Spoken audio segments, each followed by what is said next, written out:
Bonjour, aujourd'hui pour la petite bulle de vie, j'avais envie de vous parler de l'emprise.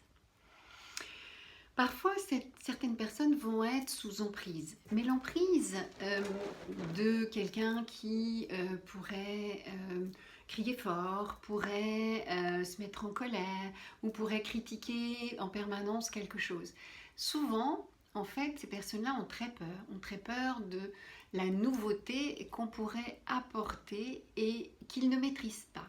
Donc, pour garder le contrôle, ils vont soit se mettre en colère, soit critiquer, soit ne jamais être d'accord, soit dire que ben, vous ne savez pas faire, ou que vous êtes incompétent ou incompétente. Donc, de fait, on va se retrouver inconsciemment sous emprise de cette personne parce qu'elle va se montrer entre guillemets supérieure, parce que comme si elle était sachante, comme si elle savait et puis que nous, on ne sait pas. Donc, eh bien, en se mettant comme ça supérieur, nous, inconsciemment, on va se retrouver inférieur et on va avoir peur de ses réactions, on va être en insécurité en présence de cette personne. Mais comme cette personne, eh bien, on est attaché à elle, soit par des liens familiaux, soit par des liens conjugaux, etc.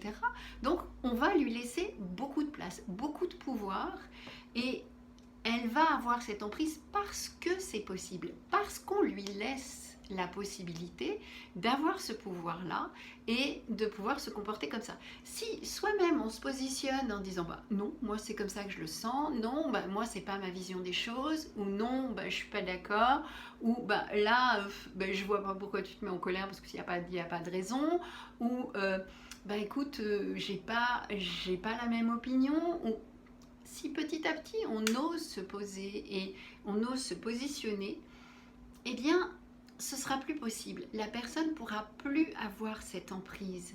Donc l'emprise existe parce que c'est possible. C'est comme les manipulés et les manipulables.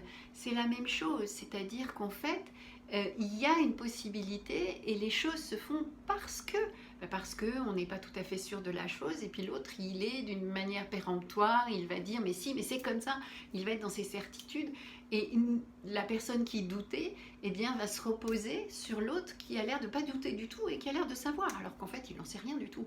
C'est simplement ses peurs qui le guident. Donc voilà, ben, c'est des choses qui se font totalement inconsciemment et qui vibratoirement perdurent.